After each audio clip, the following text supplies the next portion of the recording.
You're listening to the Powell Movement.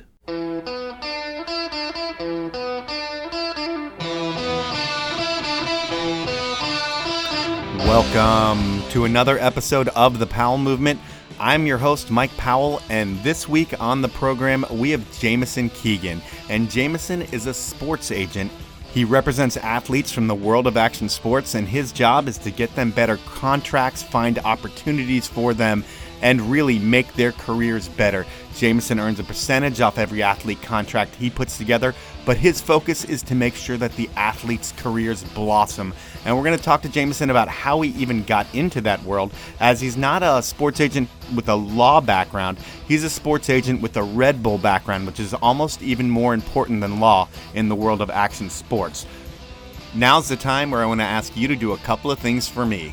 The first is to follow me on Instagram at the Powell Movement.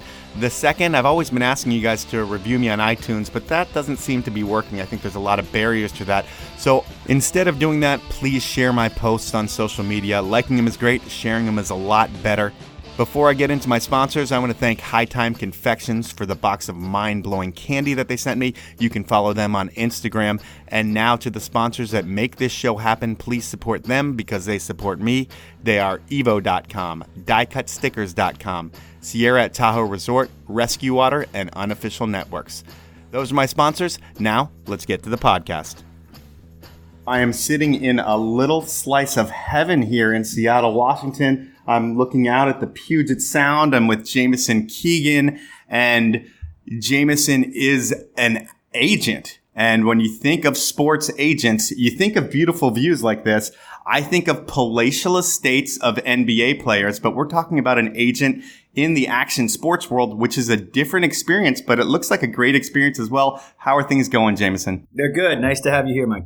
Well, thank you for having me over at the house. And a lot of people have asked me to put an agent on the show because we talk to a ton of athletes. We talk to a lot of different business professionals, but we haven't talked to the people who really make things happen for the athlete. I look at your role as you're going to take someone who has a little bit of fame or maybe none at all, and you're going to make them more famous and make them money. And what's an average week like for Jaimeson Keegan these days?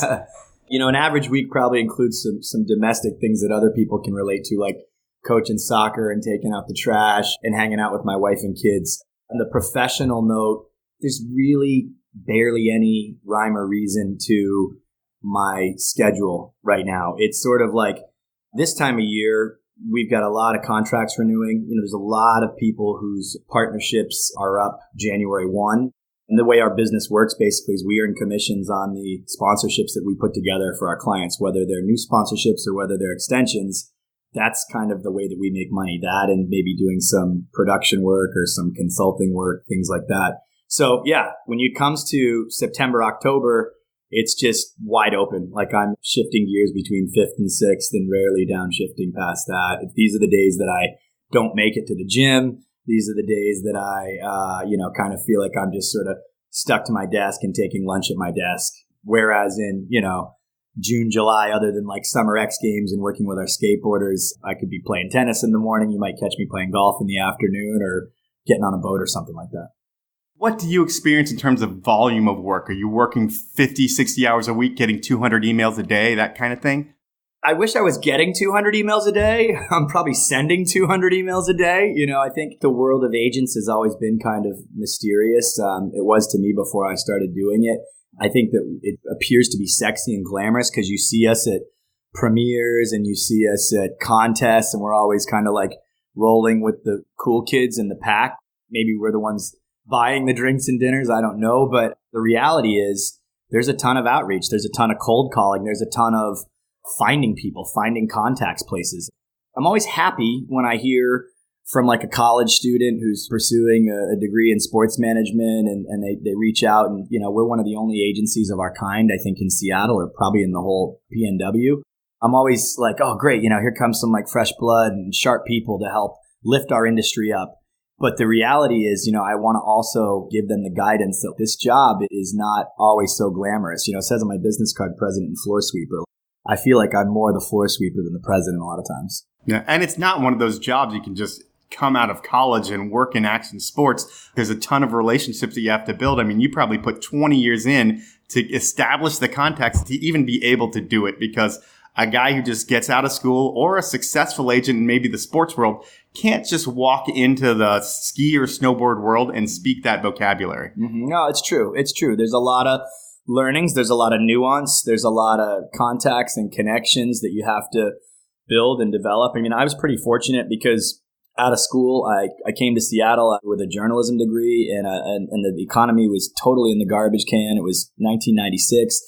I got an internship at One Reel, and that kind of led me into the music business. I thought I was going to be in the music industry. I spent like 3 years kind of dabbling. I worked at The End and in the Rocket magazine, and I worked for Epic Records and tried all these different things. And then I realized, like, wait a second, the music industry was in the middle of a big shift. So I, made a leap and went to Red Bull. And that was really like, I had 10 years of paid education at Red Bull. And back then, being honest, Red Bull, other than I'd say in skiing, where we kind of had a good foothold thanks to McConkey and thanks to guys like Shane Zox and, some of those real early ski legends, Chris Davenport, that we worked with, we didn't really have that kind of footing in some of the other action sports disciplines. But we had to go out and kind of figure that out. And nowadays, like, I look back and I'm like, oh, wow, I have like 10 years of experience with Red Bull on my resume. Like, that's a pretty good basis to become an agent, For sure. And before we get into your Red Bull history and a lot of the things that you do with these podcasts, I like to get your background and really what happened as you were growing up. Talking to your athletes, it sounds like you're from Long Island, New York, but actually doing research on you, I found you were from Rhode Island and East something Rhode Island, because I didn't note that down. Yeah, East Greenwich, Rhode Island. I grew up in two different towns, Barrington and then East Greenwich. They're nice little communities. Rhode Island's a great place. I mean, I'm a huge fan of Rhode Island. I have a Rhode Island tattoo I'm really proud of. I got in Providence. It's a really small tattoo, a lot smaller than the other states. Oh, yeah. Well, it's in a good spot. It's in a good spot. It's an anchor and it says hope and has 13 stars. And for me, Rhode Island, between Providence, where you have Rhode Island School of Design and Brown, and there was an incredible punk rock scene and arts community. Andre the Giant has a posse. Shepherd Ferry stickers were everywhere.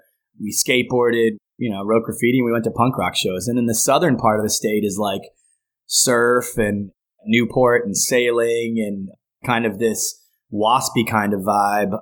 But to me, like, Rhode Island's the closest thing you get to California on the East Coast. I'm sure someone would say like Virginia Beach or Jersey or whatever, but I felt like Rhode Island really had a very open-minded attitude around counterculture and skating and snowboarding. You watch like the Yagoons videos. I like to watch that pack of snowboarders back there, and like, I'm not surprised at all that that's happening there. So it sounds like a good place to grow up family-wise, brothers and sisters. Yep, I got one of each. They're awesome. They both live back on the Atlantic coast. One's in DC, one's in Boston, and try to see them as much as possible. Love when they come to visit. They love visiting here. They're big fans of the Northwest, which is, I guess, kind of unavoidable once you come and check it out. Were they older, younger? Are you the middle guy? Or I'm the oldest, yeah. So I was the one to kind of try to break down all the barriers. And my parents got divorced when I was probably, I was like third or fourth grade. So I grew up kind of quick. Did that have a big impact back then? Yeah, I think it did. Yeah, I mean, I was a latchkey kid, which I think is like a lot of my generation. That's kind of how we learned to kind of fend for ourselves. I'd come home and make myself like a cheesy sandwich or like some kind of like fluffer nutter or something like that, kind of wait for mom to get home. But with that, I had a ton of independence. Like, I'd get on my bike, kind of go wherever I wanted to go. And yeah, so I had a lot of freedom. Was doing my own laundry at a really young age. My first job, I was like a dishwasher when I always say 13, but I think that's aggressive. I was probably 14, but it was the type of job that they had to like drive me back and forth to. And they kind of like just said, hey, you make your own money and you do your own thing. And I mean, they were supportive and loving. And I was a pretty successful kid, like, in school. I played on the soccer teams, class president, those types of things. Class president in high school? Yeah, I was. Well, only my senior year. That's the most important year, right? Well, that's the guy who has to put together the reunions and do all the work. So I think someone shammed me. But yeah, I guess I figured some things out along the way to make it to that spot. And then it just looks good on your college resume. And were you good at sports? I mean, you said you played soccer. Were you good at soccer, or were you just on the team and the class president? I was okay. I started playing varsity my sophomore year, and our team was pretty good. So I guess I was okay. Yeah, that means you're good. Rhode Island's a tiny little state. It's 1 million people. And I think I was honorable mention all state in the state of Rhode Island. Their soccer's pretty good in that state. I was decent. All I really did was I played soccer. I played tennis on the side. I wasn't on the team, kind of had a job instead. Snowboarded when and where I could. My dad would take me on trips, up north to ski initially, then snowboard. And I skateboarded. I skateboarded at the high school, with like a buddy or two with the lights on until, I knew I had to go home and do my homework. Yeah, and when you're skateboarding, this has got to be, 1992? Oh, my gosh. So it's a different world of skateboarding completely. It was even earlier than that. I remember, everyone in the neighborhood learning to ollie. The big Pal Peralta days with all the black tar coming out of the sides of the boards. Yes, man. Yes. I had a Caballero. I had a Guerrero. I had a Per Wellander. I had one of those, the snub nose. Yes, a snub nose. That was such an exciting time. And I felt like I was really proud that we had culture in Rhode Island and a couple of good skate shops like Skateaway USA, Watershed, these places that gave us a community. You'd walk in there and just be like, oh my gosh, everybody here is so cool. So were you looked at as a skater kid in high school? Yeah, I think I kind of was. The town that I moved to in East Greenwich, now it's Rick Pitino moved there at some point and all kinds of kind of heavyweight people. But when I moved there, it was just a little farm town. And I was kind of the counterculture guy. There were a handful of us that were into punk rock, but I had the mop top kind of haircut. I was the first guy that I remember. I don't know, maybe there's somebody else, but I kind of shaved all my hair underneath and just was trying to look as much like Tony Hawk as I could, which is funny because I was always more of a Hosoi fan. But yeah, I was trying to look like Hawk. Not too much of a charmed childhood. Your parents weren't super rich. It was just a regular good childhood. You probably spent weekends at your dad's, weekends at your mom's. That's got to be a challenge, especially in third grade, because you got to figure that out. Who loves me, who doesn't, all that kind of stuff. Did you have any rebellions based off of that? Yeah, man, I was always anti-authoritarian. It was funny, we talk about class president, that just kind of worked out. But, you and I were talking politics earlier, I was pretty outspoken. And it was interesting. I remember being elected class president and either the same day or the following day having my name called out on the announcements because I'd gotten in trouble. The following people please report to the office, and there's a lineup of 7 bad kids and your name's in there. And it's wait a second, that guy's supposed to be walking behind the valedictorians and things like that. I was oh man, I'm still getting in trouble. I had relationships with everybody, and I really did having a good time. I obviously never disrespected anybody to my, memory, but I was still kind of always kind of on the edge of those two worlds, Okay, well, it's a happy medium. You've got your punk side, and then you can stand in front of parents and say, hey, I'm the class president. And you've got both of those. So that's street cred and parent cred right there, I feel like. Thanks, I guess. And now it's time to jump into my sponsors, and my first sponsor is Evo.com. They're a shop founded by former pro skier Bryce Phillips, and they're the premier destination online for your ski, snowboard, bike, skate, surf, clothing, and outerwear needs. And their retail stores in Denver, Seattle, and Portland are hands down the best retail experience in the country. As always with Evo, you get a no-hassle return policy, free shipping on orders of $50 or more, and by using the code capital TPM10 when you check out, you'll get 10% off your order at Evo. Thanks to Evo for sponsoring the show. Now I'm going to jump into my next sponsor. They are diecutstickers.com. And let me tell you, you're not going to get a better print, adhesive, or service anywhere else. I personally have known the guys at Die Cut Stickers for over a decade, and they really treat everyone like family, their clients included. They have a brand new state-of-the-art 12,000 square foot facility where they make your branding dreams a reality. And if you're working with someone else, please give Die Cut a call or check them out online and get a quote. I think you're going to find the service is second to none, and you're going to want to work with them moving forward. So check out Die Cut Stickers. And when you place your first order, they're going to give you 10% off. When you mention or input the code DCS15, you'll get that 10% off, and you'll have the best stickers in the world. Thanks to Evo and Die Cut, and let's get back to Jaimeson Keegan. And you go to an amazing school. I've actually been there for a football game once. What? It was a pretty amazing experience in terms of if you want to go to a preppy college and see a football game, there's nothing better than Indiana University in Bloomington. And a beautiful campus, rolling hills, seemed like a great place to go to school. And how did you pick IU and what did you study there?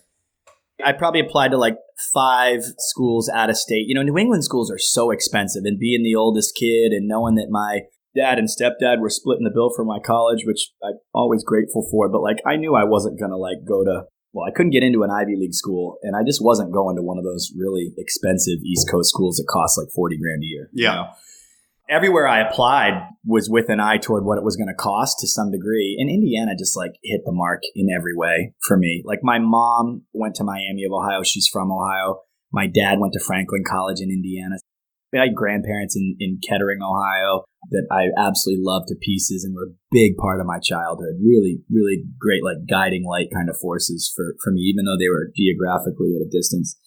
And so, yeah, I mean, the School of Journalism I knew was great. I loved the basketball team. We made like the Final Four the year that I applied to school. It was like the season on the brink years, you know. I read the book, like, you know, I was all in. Like, I like hated Duke before I even got to Indiana, you know. So that was back when Indiana could kind of hold a candle to some schools like Duke. You got to figure that out. But yeah, so yeah, the campus is gorgeous. I felt right at home there like the day I got there. So I spent 4 years there, School of Journalism. I got a minor in business and then graduated in 96 with like one of the worst economies that we've had and like terrible opportunities for employment. And I was just like, I'm just going to move to Seattle and just figure the rest out. And when you're in school, what's that experience like? I know it's a big fraternity school. Were you involved in anything like that? Yeah, I was in a house. It was called SAE. It was a wild, wild ride. We weren't quite the animal house on campus, but we were one of the more wild houses. We had all kinds of people in that house. What I liked about it was like I could wear Stussy shorts down past my knees and like my green suede Pumas, you know, and dress like a Beastie Boy and still get a bid to that house. You know, like you didn't have to, you know, show up with a tie for Rush. There's all kinds of people in that house. I mean, we had, you know, some super, super successful people nowadays. And I look at like my pledge class and like who've gone on to become, you know, big time folks, lawyers and such in Indiana and Florida and whatever. And then there were just these like absolute like wild people, like just back before like cannabis was like okay, like it is now. Like I'm sure there are probably like 6 or 7 doors you could knock on in that house and go like get that. Like people would come in from like other parts of campus and like buy off of. We had dealers. I'll just say it. There were probably some dealers in the house, not in my room. But so it's just it was absolutely crazy. But it taught me a lot about character because there's a big hierarchy in the house. There were these sort of systems of keeping law and order, and that's where I was like fighting the power and just, I don't know, wide open. I learned a lot about like social behaviors, pack behaviors, group mentalities. And I think I sort of honed my leadership skills there just absolutely inadvertently and subconsciously. Were you fraternity president as well? Heck no. Okay. No way. I was a pledge trainer though. You know, the pledge trainer is like, that's the cool job. I think it's, by the time I got, you know, whatever, fraternities have sororities, you know, they can get a bad rap and deservedly so a lot of times. But to me, like you got these 20 kids that are coming in there every day and they're totally freaked out and you're like showing them the way and teaching them like this, and this, or like they know they can come over to you and be like, this one guy's just really like, you know, really brutal on me, you know, and you're kind of like coaching them up on how to deal with that. So action sports isn't as bad as fraternity life, thank God. But all those memories are just, they seem so completely ridiculous looking back. But I think at the time they kind of created more the kind of fiber of my character. And on an overall sense, I do get the value that fraternities and the Greek system can kind of add to a person's life. Like I built a great network. I moved out here with 3 guys that I met through the Greek system. One of them was a fraternity brother. Actually, 2 of them were, but a couple of the other guys, like they're just buddies that I met through it, you know, and they're lifelong friends. So I'm not going to sit around here and say those things are deplorable and disgusting, whatever. Like I gained value and added value to them. They definitely get a negative connotation in a lot of parts of society, especially out here in Seattle. But at the end of the day, I look at it, it's almost like a team sport where you've got the coach breaking you down and building you up into a cohesive unit. Yep. That's kind of what happens in a fraternity in a similar pledge class by pledge class. And then as a whole group, and it does teach you how to work with the group, make things happen, do some stuff for charity. And I'm sure you wouldn't have done anything for charity in college if you weren't with a fraternity, just because you were probably focused on drinking and girls. Eventually you leave school, you graduate, and you come to Seattle, you say in the worst economy ever. And what makes you want to come to Seattle? Have you ever been here before? And what the hell do you do? I was a year younger than a few buddies of mine that I went to Indiana with, and they moved out here already. Like they went on a big road trip in my buddy's Bronco and explored like Utah and Colorado, Oregon, Montana, and then they just stopped here because they couldn't go any further. So they kind of invited me out. One of them helped me get an internship at One Reel Bumper Shoot, which was spectacular experience and way to meet people. That's when Bumper Shoot was cheap and everybody could go. Yeah, that's when like Bumper Shoot was like $15. I remember like hearing on the radio that Bill Gates was like at the ticket window, just like stepping up and just buying his own tickets straight up, you know, and like how cool that was. And then I got a job as a busboy at Salty's on Alki. So I'm running around with my flashy new degree from Indiana, bussing tables at like the busiest restaurant in the city. Their buffet is so amazing. If you're ever in Seattle, go to Salty's for breakfast on Saturday or Sunday, and you'll be blown away. Yeah. I hope they listen and comp me a free breakfast. Absolutely, they should. When Chris Cornell passed away, I mentioned that he was one of our regular patrons. And like when you ask about why I moved to Seattle, it wasn't just following those dudes. It was like I knew this city had the soul that I was looking for. I was a Pearl Jam fan. I was definitely a Nirvana fan. And I'm a fan of the grunge scene in general. I love the movie The Singles. Like, it just seemed like such a fresh and exciting place to come and, like, just start. Just, like, kick off, like, the rest of my life. And I think to this day, you know, it still carries that. Like, I feel like our rock stars and celebs in this city, they not only stay here, but they stay cool. Like, they stay humble. Like, anytime I've run into any of them, and I've been fortunate to run into Macklemore at my daughter's ballet recital. I ran into Eddie Vedder in a coffee line at Umbria one time, and I reached for the same sandwich as Dave Matthews at the Wallingford QFC. And all of them have been just like, not big exchanges, but they've all just been these like really positive interactions where all those dudes are just chilling. They like it here because people don't lose their minds when they see them. Yeah, there is no LA or even DC kind of like the Hollywood or politics being put on a pedestal. You don't see that here. People kind of look at you for what you are, I feel like, or who you are. So you're bussing dishes with your $100,000 degree and you're living on Alki Beach. Is that kind of the program? Right. Yeah. Wild ride. Every time we saved up enough money, once we get our bills paid, my good buddy Justin was like, got a background in finance, and he would like break out and prorate all the bills. We had people that would stay with us for like a week and then leave, and then different people. It was a total flop house. Nobody had a key. One of my buddies had a really nice stereo sound system, and we'd save up money and we'd buy a keg. Or like Seafair would come along, and I remember being outside like having people park. We had this like extended driveway because the lot next to us was abandoned. I mean, bear in mind that these places now are worth easy like 1.5 each. I mean, you're talking like 180 degree view of the sound. So people would come along and be like, can we park here? And we'd be like, yeah, $10.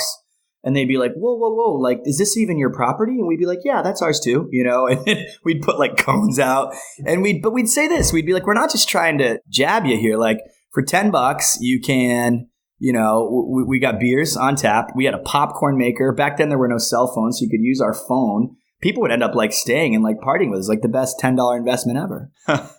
Yeah. So anyway, that was fun. I think for people who are just, you know, graduating from college and facing down the real world, that transition can be so harsh. And for me to go and live with like 5 or 6 really good buddies who were a year ahead in doing it, like it was the coolest thing ever. I can't thank them enough. It sounds like the stabbing cabin, right? You know, I mean, you know, we had girlfriends and things like that, but I ran with a pretty classy crew. Like I do have to say, like great terminology, but really it was just about like drinking beers. I mean, we had no money. I mean, we were like, you know, we cook whatever. Nobody judged anything. If you came home with a Big Mac for dinner, it was like, oh, dude, good on you. But yeah, drinking beers, we played a lot of foosball, just like we did in college, and we just sit there and just look at the beautiful sunsets night after night. We used to tap each other on the shoulder, like, because they're really close crew of mine. But, you know, a lot of these guys still live here in Seattle and are my best friends, and we just like hug it out, like, and be like, dude, can you believe like what we found here? We knew it wouldn't last. We knew they were going to tear the place down. So, yeah. And that is the prime real estate in Seattle. There's really one beach. I feel like it's Alki Beach. There's a couple, but one that actually has retail. And yeah, shout out Golden Gardens, but Alki Beach is the bomb. Yeah.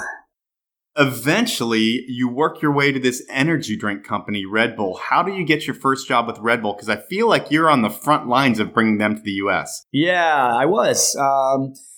Let's see, 1999. I mean, my stepdad is my accountant. I think he said that I had like, you know, 6 or 7 like tax returns, W-2s or whatever that year, because I just worked for everybody that I possibly could in the music industry.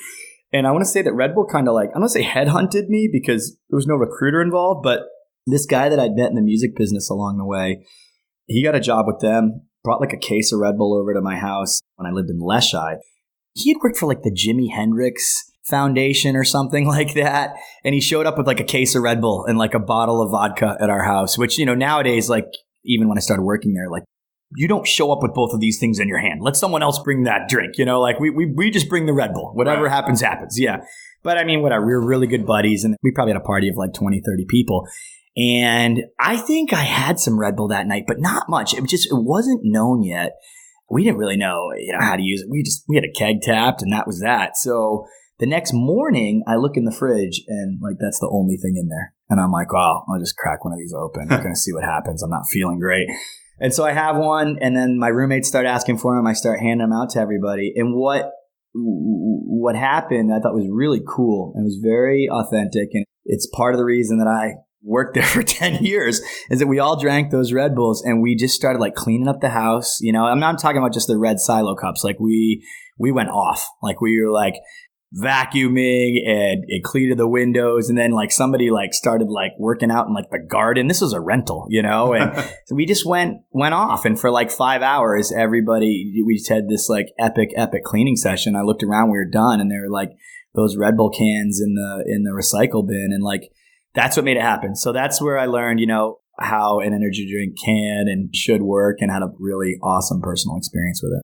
I would think at that point, after you drink it and you do all that work, you're like, is this stuff even legal?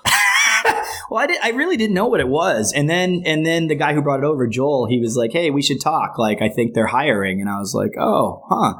I was like, no, I'm good, man. I'm in the music biz, dude. I'm in radio, like I'm getting an offer. I was working at Entercom. I'd worked for the End and the Mountain, and they were creating a role for me to be this account executive that was going to have, they told me I was going to get all the labels, all the promoters, all the music venues. Like I was going to be like the music guy for the whole group, which is actually like in this town, like that's a rad gig. Like that would have been, if I could live like 2 lives and someone's like, okay, you can take this exit and that one, I'd still like to see what that looked like. And then I told my old boss at Epic about it, and she was Deb Lippitz, married to Doug Holman. He was at Cube Radio, and he's like, I have that job for you over here. Come over to Ackerley. I'll give you that job here. And he was dead serious. He like wrote up an offer and was like, come do it. So now I have 2 radio groups that are like, kind of vying for me. And then this outside Cinderella story of this little silver and blue can that's like has this allure of like, come check this out. And it was so mysterious. I mean, yeah, I didn't know what was behind it. I didn't know if it was a cult. All I knew is that people who knew it were all about it, hyper passionate about it. And so I took a shot at it, and it ended up like totally changing my life in a really awesome way. Yeah. I mean, I remember that time I was living in Vail, and I think that was one of the test markets for Red Bull. I think they brought it into a couple mountain towns. And while I don't drink much of it anymore, I probably haven't had some in quite some time. Back then, it was so new and so exciting. It was like Red Bull and vodka was life that first year. I think it was even before Shane was on their program. Wow. It was 98, 99 in Vail, and the whole town was talking about it. I remember when I came home to visit, I was telling my dad, hey, we've got to find where we can invest in this Red Bull stuff because it's going to make us rich if we can. I mean, obviously, it's a private company and that couldn't happen. But when you have something that I wouldn't call it addictive, it's not that, but people mentally need them at times. They need a Red Bull. It's like they need a coffee. And when you can get a product like that where people feel like they need it, you're going to have success with it. Every drug dealer knows that. I'm with you on all that. And by the way, you were really early if you were down before McConkey because he got like the first helmet. Yeah. I mean, it was before you guys had athletes. It was, I believe it was like a few test markets, but it was Vail, and I believe it was 98, 99. Yeah, that would have been my buddy Jim Gunning probably went and got that market all launched, and I'm sure he crushed it like he always does. Now it's time for me to jump into my next set of sponsors, and the first is Rescue Water, and they are all about proactive recovery. What does that mean to you? Well, think of it like this. If you're really tired, you skip the coffee and you go straight for an energy drink. And if you really need to hydrate, like when you're working out, going out, or getting out there, skip the sports drink and drink a cold Rescue Water. It replaces the electrolytes much better than your traditional sports drink. And you know how I know it works? I went out last night and I went a little too big. I came home, I slammed a rescue water, and when I woke up this morning, I didn't feel like I went out last night. Make Rescue Water work for you by heading over to rescuewater.com and you'll save 20% on a 12-pack case with the code RESQWATERTPM. Enter the code, get the rescue water, and you can thank me later. My next sponsor is Sierra at Tahoe. They're the only Tahoe resort that's certified unserious and delivers an amazing value. And you know what? Sierra at Tahoe is always thinking of you. From hiring lifties who will write you sick notes to get you out of work, to flipping their patio stones each night for maximum après enjoyment, they have you covered. On top of that detail, you're not going to find a Starbucks or long lift lines at Sierra, just pure, unadulterated fun.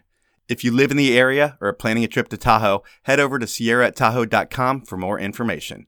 Now, let's get back to Jaimeson Keegan and the early days of Red Bull. I was early. I was like first 20 on the marketing staff. And I remember in my interview, I wore a suit. And I flew down to Santa Monica, California. Such a hot day. And I had lunch with like a brand new director of marketing. She had gone to like Ivy League. She was Ivy League, MBA'd out. Like I was like, whoa, big league. I'm like a music industry slacker, like. With a sick resume. It had cool names on it. I don't know if I really did a lot, but just kind of, I hung up the banners at the concerts and managed the modulators and things like that. It was busy. It was very busy. If you could run around fast and, had half a brain, you could do that job pretty well. It was a great time for radio too. And so I'm interviewing and they said, okay, if we hire you, what are you doing like day one? And I was like, oh man. And I'm just like, I don't know, like taking some cases around to parties with my buddies, like, bringing it backstage to places. And I'm thinking, okay, I'm going to be the local marketing manager. And this idea wasn't like a fresh revelation, but I said, I'd love to do a breakdance event. I'd love to produce a really, really legit B-boy contest here in Seattle. And they were like, tell us more. And I was like, well, don't have it all fleshed out yet, but I want to bring together the best crews in the country and I want to give them a chance to really showcase their skills and talents. And after they hired me, they were like, do you still want to do that breakdance event? And I was like, yeah, like that's what I signed up for. And they were like, go to it. And I pitched them on a budget and they didn't even blink. They were like, yep, cool. And then, 4 months into planning, I came back and said, like, need a bunch more money. Like, we got to build a custom dance floor. We need to rent an airplane hangar at Sandpoint. We need to fly in probably 30, 40 B-boys from all over the country, from Miami to New York and Toronto and LA. And they were like, yeah, go for it. So we did 2 years of this Lords of the Floor event. And like, I thought to myself, I got the coolest job in the world. Since I saw the movie Beat Street, I was like, this culture, like I just am in love with it. And all of a sudden I'm on the phone with Ken Swift and on the phone with K-Mel, who is this like legendary underground B-boy, and Ivan and the Circle of Fire crew, Bob Foxhoven, who I built the whole event with. Like we met up like every other day and planned this event. And then we got to put it on. And it was like, it was a pretty big hit. It was a pretty special thing for their culture globally. And Red Bull made all that happen. And they celebrated it. They were like, wow, like, look what this guy did. That's kind of cool. Like, and then it was like, how'd you do that? And I was like, I don't know. I just like had a bunch of time and money. And really what I did, and what I always try to tell people, if they work for a company that gives you those opportunities, like connecting with the leaders of those cultures and those scenes. Like, I didn't come up with hardly any of the ideas. I think I might have said, oh, let's pump smoke into this thing so it looks like Madison Square Garden. Or, Bob and I agreed together, let's build bleachers up off the floor so everyone's looking down at the action, because all the big B-boy contests in the world at that time were on a big stage. So you'd look up, so people would celebrate the big aerials, but no one would really see the amazing floor work. So we were like, if we build it up, they can look down and get all the intricacies of those cool moves. So anyway, that was kind of like my claim to fame. I did those two events.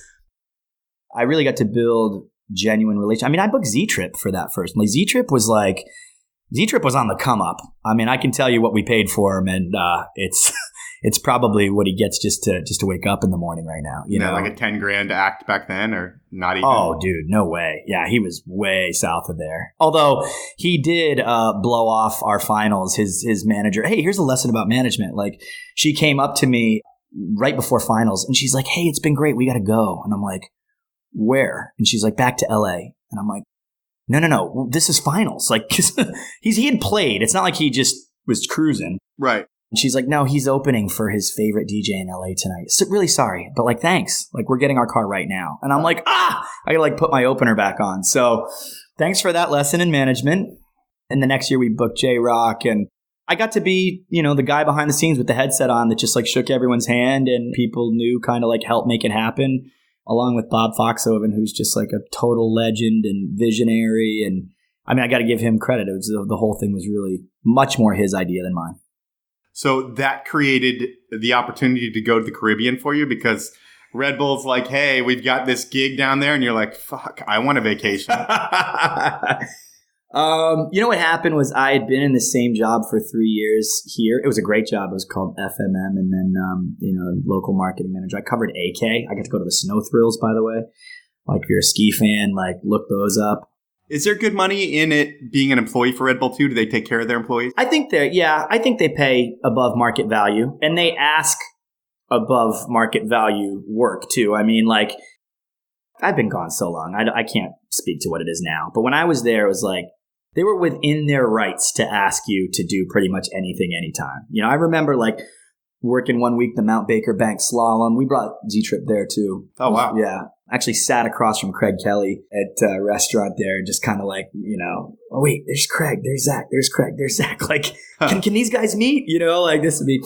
But yeah, that week I worked like 70 hours. And I remember that the Monday morning after, I was like trying to take like a couple hours off and just like get my wits about me, and my phone kept ringing, and it was because Vinny Baker when he was a Sonic, he'd like drank some other energy drink and had like a ton of it and like collapsed on the court.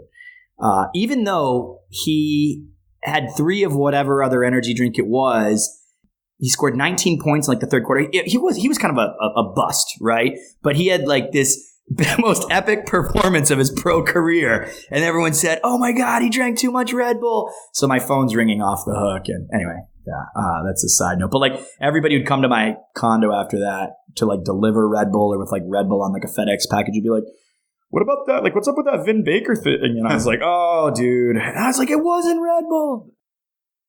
So you do that. It creates the opportunity to move down to the Caribbean. So they just reach out to you and say, hey, we've got this great gig down there and we'd like you to take it. Or are you like, hey, I've been 3 years in Seattle. I'm ready to check something else out. I see this amazing opportunity in a place that I'd like to vacation, but I could call home, and then you get the job?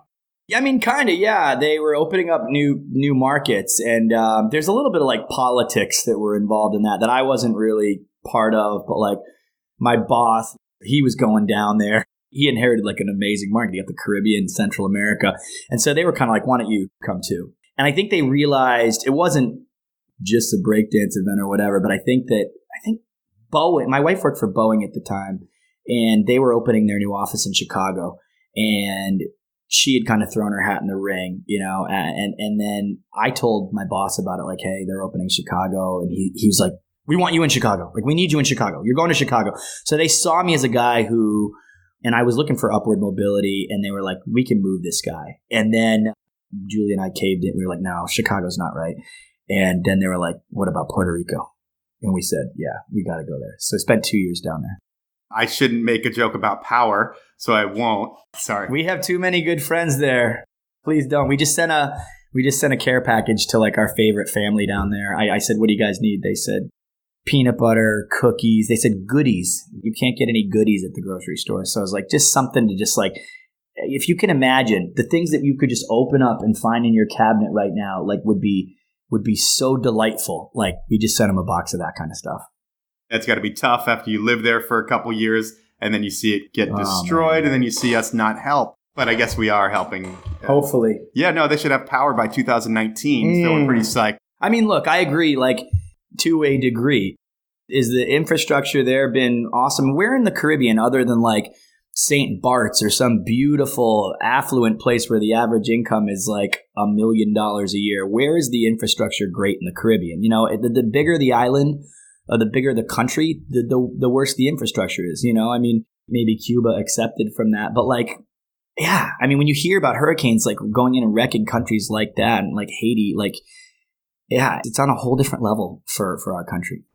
I went there once, Saramar, some resort, right? Like, Saramar, yeah. Yeah, it was great. Yeah. Riverpool. Yeah. You do Puerto Rico. What are the highlights of your Red Bull career there? I mean, the highlights in Seattle are the breakdancing event. Mm-hmm. Yeah, and when I get to the Caribbean, I've become the sports marketing manager. So like, whereas before I was like giving product to like Zox or Shams March or athletes who like came through town and like maybe going for a coffee with them or something like that. Now I'm like, oh, I'm the guy who gets to like sign athletes. I'm the guy who gets to. I was putting on events, but now it's like, oh no, you are responsible for the strategy. What events are we going to do here? You're going to work with all the brand managers. So. We hired a guy in Jamaica who was 15 years at Red Stripe. I mean, he was the most connected guy I ever met in any country. You know, it's the highlights personally were getting to link with people like him. I mean, we at Red Bull always hired people that really know the streets really, really well and have the great connections. So getting to go to like parties in the middle of Trenchtown with him that like no other like just normal expat would just like wander up to like a party like I was going to.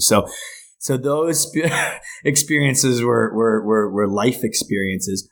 Professionally, yeah, I got to sign some surfers. I got to sign Brian Toth, who's a ripping surfer, great big wave surfer from Puerto Rico. I signed a girl named Susie Mai, who ended up becoming world champ in kiteboarding.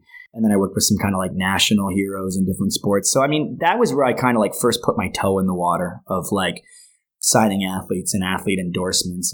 And we didn't even have contracts back then. I just like sent them an email of their deal, and we barely even negotiated. There was like everybody wanted to be on, and there was no other company at the time that was going to sign an athlete. So it was like I was in the business of stoking people out. I made a lot of people happy, and then I unfortunately had to make some people sad when they thought they should get on Red Bull for whatever reason. I wasn't able to make that dream come true for them. Yeah, well, that happens. Some people believe they are bigger than they are or they're doing more than they are. But in reality, usually the guy behind closed doors actually sees what's happening and can kind of make that decision. So you're in Puerto Rico for a few years, and then you eventually graduate to like the director of athlete culture and marketing, I believe your title was, which is an insane title for a brand like Red Bull that everyone knows is not afraid to spend money. Mm-hmm. They will sign the best athletes in the world. In terms of culture, I always hear about these meetings where it's like, hey, you have to come to these meetings with 10 ideas that are out of the box. We're going to take one of those and we're going to make it happen for real. Mm-hmm. And you're at the top of that whole food chain, I would think, at that point. Yeah, I mean, sort of. There's always somebody bigger for sure. But, when I was in the Caribbean, my budget was kind of reflective of the Caribbean market. I mean, we were selling some pretty good volume, but, it's a little bit different in the third world, like how you put your spends into action. We do like a freestyle motocross demo or something like that, or some skydiving type of events. And to keep in mind, the brand is really in its infancy in the area. Then it's, 2002, 2003. So by the time in 2004, I'm still liking life in the Caribbean, but the world's kind of passing us by a little bit. I mean, it's a beautiful place, beautiful people. We've fallen in love with the culture. And I've actually learned to downshift because I've always been a really type A person. All of a sudden, I'm like a type A minus B plus person, and I'm loving it. I'm like, oh, my boss was like, I tried to call you this morning. I was like, yeah, I was surfing, dude. Like, like I'm actually doing some of these things that I'm always talking about and spending your money on, our money. And so then my wife is getting a little bit antsy because she was kicking it with our amazing beagle, Walter, most of the time because he would howl. We didn't want to get evicted from our Puerto Rico apartment. So she traveled with me once in a while, but not as much as I would like to have had her travel with me. So I start looking around and I start looking at coming back to the Northwest. And then the phone rings. I get this great phone call from one of my old colleagues in the U.S. And she's like, hey, we're opening Canada. And I'm like, what? When are we going to open Canada? That was always like one of the big questions for all of us in northern markets. You could be in FMM Minnesota, FMM, for Vermont, and like, it was like everybody wanted to come to Canada. Everybody wanted to go experience that. She said, if you're interested, you should throw your name in. They're not going to bring many people up from the US. And I was like, okay. And I was like, this could be perfect. So yeah, I get the job. They say, would you want to be in Vancouver or Toronto? And I'm like, well, we own a home in Seattle. It's right up the road. We've always been in love with Vancouver. It's one of the most incredible cities on the planet. And let's go. So yeah, Julie and I pack our stuff and move to Vancouver on Canadian Thanksgiving in like 2004. And yeah, spend 5 amazing years and become what I like to call honorary Canadians, which is like a badge of honor. We didn't get our residency. We didn't get full-time residency. We didn't get citizenship, but I feel like I know Canada kind of inside and out. You're like a step Canadian. Like, yeah, man. It's cool because when you live in Seattle, you go up to Vancouver and you're like, oh man, like look at this Robson Street. Like this is really cool. And you live there and you're like, no, those aren't the spots. These are the spots. And my buddy that we hired, Kenny Mack, and another buddy of mine, Nelson Phillips, like those guys were like, just showed me all the spots and helped me build a really great network up there. So yes, I become the head of sports and culture marketing, spent 4 years in Vancouver doing that, 1 year in Toronto managing the Red Bull Music Academy. And that's where I meet, Mikey Renz, Marie Francois, Leanne Pelosi, Ryan DeCenzo, Seb Toots, Sean Pettit, of course, Darren Bearclaw, Brandon Semenuk, like, all these like insane world-class talents. I'm leaving people out. Dustin Craven. And this is like my original kind of squad. Will Gadd was already a Red Bull athlete, just the world's most impressive mixed climber. He won National Geographic like Adventure of the Year a couple years ago. So like, how much talent's up there. Yeah. And how many people are coming banging on my door trying to get a helmet? Like, I will not name names, but like everybody is like, you're here, great. Like they're either like, where's my job? Because I've been slinging these cans around Whistler for years and like throwing like password protected, mixers for you guys, or they're like, where's my helmet? Because I was on the cover of Powder Magazine 3 times in the last 3 years. And I'm just like, I got this whole strategy and playbook I want to run for Canada. And I was super, super picky about who we want to work with. Yeah. And that's the thing with Red Bull is they've always been super picky about who they're going to put on. They own people's heads, which is an interesting strategy that really works. And their athletes are super loyal. I mean, you see a Red Bull athlete, it's not just the product or the money. And I'm sure the product and the money are great. But it's the other things that Red Bull does for their athletes, between matching them up with the right trainers and creating opportunities to make them better athletes. And was Red Bull doing that when you were there? Yeah, for sure. I mean, that's always been in their DNA.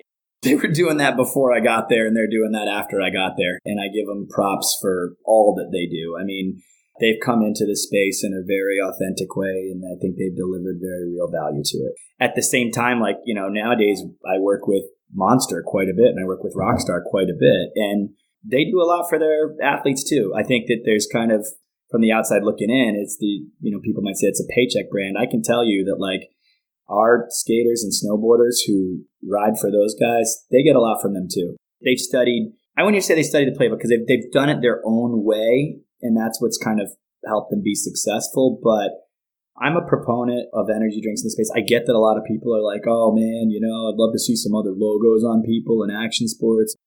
And I'm like, okay, that's your take on it. That's fine. But you know what? Like at the end of the day, they are enabling great athletes to do great things, and being honest, it's not such a beautiful picture out there right now in the winter sports industry in particular. So I respect the rebellious nature of action sports. I'm punk rock from the beginning, but I also have seen the true value that we've been able to deliver. Like with Sean, like when we first signed him to Red Bull, I don't know if we really even paid him. I can remember talking to Deb and being like, yeah, like here, just put this in a savings account. Like, don't even tell him. But that was like walk around money for a top athlete today like him. Like, what we really did was say, oh, he needs 20, 25 hours in a heli this year. And then you have like, boom. He made that happen, but I think that he would say the financial aspects of that for a kid like him who's blue collar and latchkey himself. So to me, that's how I can feel good about those types of partnerships that we have, and I'm proud of them. I would say the one difference between Red Bull and the other guys is Red Bull has always been very protective of their brand, and they don't sell their brand. I can't go to the store and buy a Red Bull hat. Mm-hmm. And the only people wearing Red Bull hats are professional athletes. I don't think you ever wore them as an employee. No. I think it was only the athletes, where if I go to Supercross, I can buy Monster everything. Right. And, it's just a different philosophy. It generates a lot of revenue, which I'm sure goes back into the athletes. But that's the one unique thing about Red Bull that's always stuck out to me is, hey, they protect their brand in a different way than most brands out there. Yeah. They don't want you wearing it. No, you can't just find their logo, and it is different in action. I mean, I think of other companies that like whose logos like you rarely see on the clothing and apparel, like Apple or something like that. Like I think it just comes down to being conscious of how the brand is presented, and they are that, and they're a very smart company, always been very smart. And so, yeah, they went and, as we know, they kind of opened up the doors of the floodgates for other beverages to come in and have success speaking to this super relevant audience, for their target audience. Yeah, they created a can size. Among other things. Eventually, your time at Red Bull, I would think you've probably done everything that you can do there, and you might want to branch off and be your own man, and you realize you have a ton of relationships with athletes. That's my take on it, but what really happens? What happened was, because I was in Vancouver and around a lot of these athletes from BC, like Sean DeCenzo, Renzi, Leanna Marie, and so forth, like every time they flew through the airport, they'd stop by and we'd have lunch and, talk about everything. We had very real relationships, and all of them were like, oh, I think I need to get an agent, and I was like, oh yeah, I guess so. And then in a way I was like, oh man, I'm going to be working with an agent and not them, I don't want that, but that makes it sound like I wasn't more selfish in the matter. But I just was thinking to myself, wait a second, they were asking me for advice anyways. They trusted me. I knew them. So they'd be asking me questions about a different contract that had nothing to do, well, not nothing to do with, but, they'd show me hey, what do you mind looking at this? And I'd just kind of peek over and be like, no travel? Come on, or how much for, you're only getting that much for a cover? Dude, no way, and just the light went on. I wrote a business plan. I sat on it for a year. I consulted with everybody in my network that I respected, and eventually, peeled off 10 great years. Other people have lasted a lot longer at Red Bull, but started Superheroes Management. Yeah, I started it with a really core group of 4 Canadian clients, and it's been a pretty rad ride. When you do that, you're taking a huge leap. You're leaving your paycheck that is coming. You have kids at this point too, I think. Yeah, I had one kind of in the works on the way. Oh, dude, it was such a cushy gig. I mean, I had a company car, and the mortgage was getting paid real easy, and there's risk. I mean, I always tell people, you can get let go anywhere. Yeah, for sure. Company can change. So there's risk in everything that we do. But it was a bit of a leap out of an airplane. I just knew I had a really good parachute on, and I really believed in the people that to me, we've been talking about all these great things about Red Bull and about energy drinks in this world, but for me, having done that for 10 years and just, all the great things I did there and all the great opportunities that they created for me, working with athletes and actually representing them. When I call somebody to talk about an athlete, it's it's a human being that I know really well, with a personality that I know really well, that the selling of it just comes so natural to me. I shouldn't say it, of he or she. It's of this person, of this brand. I mean, because really that's what you're doing. You're selling someone on a brand. There's got to be some stress here in the family of, holy shit, we have to pay our bills. Your wife, I don't think, is working at the time. So the income is coming in from a business that's just started, and you're praying people are going to pay. Yeah, man. There was no income at the beginning. I want to be clear about that. My first year of Superheroes, I earned the same amount that I earned my first year out of college, which I promise you is a really small number. It was sub poverty wages. But we'd sold our house in Vancouver. We had some cushion there. Red Bull, was as cool as they could be with me leaving.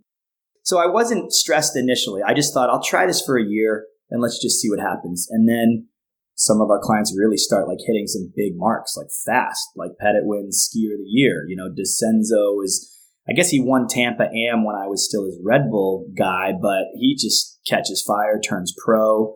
At the time we worked with Brandon Semenuk, who's such an awesome kid and a beast. And, he's completely en fuego. He is now, he was then. Devin Walsh signs on with us. Mikey Renz is turning into he was always an amazing backcountry rider, but his star really starts to shine in his video parts. And I'm like, whoa, this ride, it's great. I bought the ticket and we're going for the ride. And then, my job is to do what? To generate the business that goes along with this, to make sure that these companies are recognizing the value that the athletes are providing, and there's real ROI there. And I really enjoyed showing that to them and proving that to them. Because honestly, sometimes when I was still in-house at Red Bull, it was it could be difficult. Even with an awesome company like that, I could have people saying, I'm not sure that that's the best thing for us to spend our money on. Well, we could do this. And now all of a sudden I'm an agent and I'm like, hey, this is what this person's worth. And you know why? Because that's market value and we're confident in it. So I was able to affect change from the outside.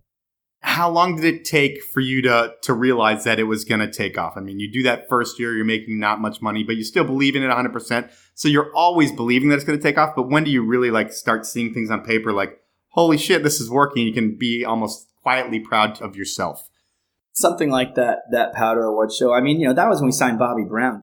He wins 2 gold medals, and there's like a lineup like there is at, Paseo, like there's every agent under the sun. There was some people trying to sign him who weren't even agents, and they were going to become an agent once they signed him. And ride off of his coattails. That's right, and I'm so proud of that achievement, so proud to have worked with him and done so many incredible things with him, through the years.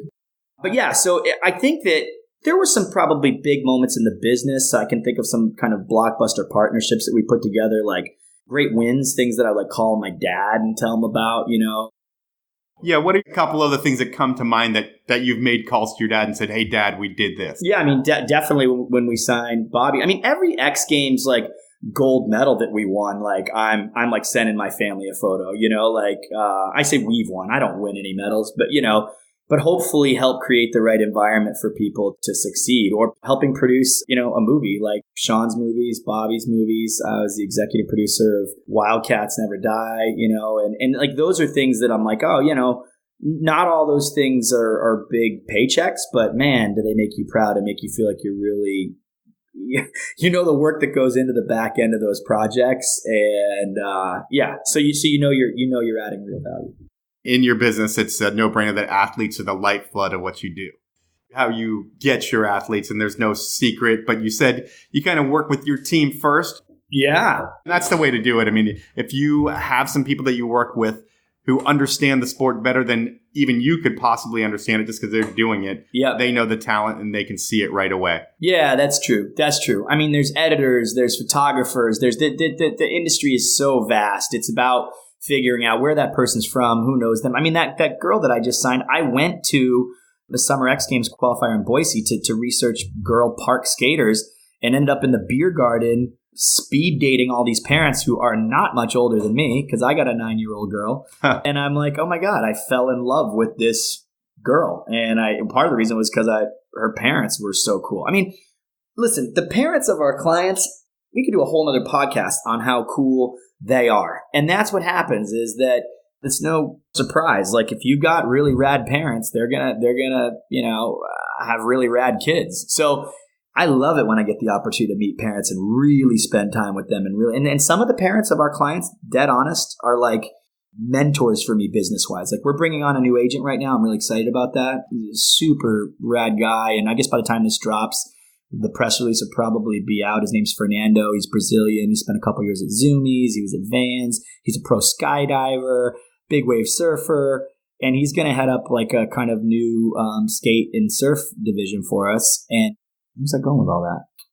So you're bringing on another guy, and that brings me to the next question. You've got about 15 people in your crew. Yep. How many people are in the office? Because when you have 15 or so guys out there, they can't all be calling you all the time. I mean, if they did, you would have no life whatsoever. So do you break them out among people, and then there's Jaimeson time that each athlete gets? Man, my office is just me and my bookkeeper, John, and a full-time intern, and Fernando, who's kind of in and out as a new agent, and he's going to have his own squad. So it really does all come down to me. I think that part of working with great people who have great character is that just like I respect them and what they're doing and their time, they respect mine. I mean, honestly, like, it's one of the many things that when you're looking at people, you're trying to analyze, like, is this person going to understand that I have a life that's kind of outside of this job? Like, I love my job. I'm super passionate about it, but I value my time with my own family. And I don't want to be that dad that's like constantly looking at his phone every 5 minutes when I'm taking my kids for a bike ride or for pizza or going to the movies. So having clients that understand that like, know, like, it's 8:00 on a Thursday night. I bet, Jameson's enjoying life with the family. but I just found out I made the Olympic team. So I'm going to text him. Or I don't know. There's some reason to reach out. I learned this trick that he knows I've been working on for 3 months. I'm going to text him yeah, great. I wanted, that's awesome. Or I got hurt, or, something happened that's, there's emergencies. You respect that, but not I need some new gear. You're that's a Monday to Friday, 8 to 6 question. Yeah. And with text message these days, everybody's available all the time, but our clients, they email me on the weekends. It's the best. I'm oh, great. I can look at my phone. Of course, I'll check my email over the weekend, sometimes. And I'm oh, great. This is all good stuff. I'm starting to shape my week up. But that's the nuance of the job. That's the stuff you have to talk about on a podcast because you're not going to find that out anywhere else. Yeah. I'm really proud of the crew. I'm really proud that they know my family. They've been here, most of them, they know Jules. They know we're all cheering for them. So it's truly a family affair. And speaking of family affair, there's divorce that happens in families. And you have these great friends that are also business partners that eventually the wells dry up for these athletes and there's going to be no more contracts coming in. And if you had to deal with that situation, I can think it's almost like breaking up with a girlfriend where you have to sit down with the athlete and you have to let them know, hey, this can't move forward. And how tough is that for you? Well, yeah, it's really tough. Those are the realities of any athlete brand, and what's the plan? We have some people who, are getting older, and it's always custom. That's one thing I think about this career is there are some hard, fast rules that you could kind of maybe count on your 5 fingers on your hand. But so much of it is when are you going to bring that up? When are they going to bring that up? What kind of advice do they really want from you? And where can you add value? Where can you truly add value? And if I'm done adding value, then, I respect the move that they want to make. To date, we've had, probably 4 that I can think of kind of breakups over 9 years, which I think is a pretty good number. Yeah, it's not bad at all. It's not bad. And I think only one of them went on to sign with somebody else, and good on them. They found a better fit. But for the most part, when we've had breakups, people have either kind of wrapped it up or they've just managed themselves and done a good job of it, decided that for whatever reason they don't need a manager or an agent. I think when brands and companies and partnerships, not surprisingly, any relationship, the longer that it went on, the more history, the more depth there is to the roots of that, the more difficult it is for that person to understand and accept. And I'm usually a voice in that discussion, but hey, look, that's the brands, they have the primary responsibility of communicating that. And I'm more like the parent or the uncle or the whatever you want to call me who helps figure out the next plan for them. Yeah. What are we going to see from superheroes in the future? It's a big year right now. We got the Olympics coming, got X Games, got Dew Tour, got US Open, Tampa Pro for skating. We're doing what we're doing. I don't know if there's any really big, exciting news. I think that you're probably going to see us riding with the same squad for a while. I always appreciate when somebody reaches out to me about working together, but the stable's really full, as you can imagine, and we're really proud of who we have. The goal is really to make things happen for them and to be able to take advantage of opportunities that we find for them or that come to us for them. Well, I will say that in years of working with your athletes, in years of working with your colleagues at Red Bull, I had only heard great things about you. Then I met you and they all came true except for a couple of them, but whatever. Likewise, Mike. Likewise. But I want to thank you for your time, man, and I will look forward to seeing you this winter. Yeah, man. I'll just say I think it's pretty fun that a lot of times when I've seen you with a microphone in your hand, you've been on a big stage at a premiere with hundreds of people, and now you're on a microphone here in my kitchen, so that's pretty rad. Well, I love hanging in your kitchen. Thanks, Mike. Well, that was time with Jaimeson Keegan, sports agent extraordinaire. It was cool to see how Jaimeson came up. We found out a lot about the world of Red Bull and superheroes management. So that was Jaimeson Keegan. Next week on the program, we have Olympian Spencer O'Brien. She may be the only X Games gold medalist to suffer from rheumatoid arthritis, and we're going to find out what rheumatoid arthritis is, how it affects her life, and Spencer's whole story. So that's on the podcast next week. As always, I need to thank you for listening to the show and my sponsors for making the show happen. My sponsors are evo.com, diecutstickers.com, Sierra at Tahoe Resort, Rescue Water, and Unofficial Networks. Please check out their websites, buy their goods and services, and they will continue to support me. Thanks for listening, and I will talk to you next week.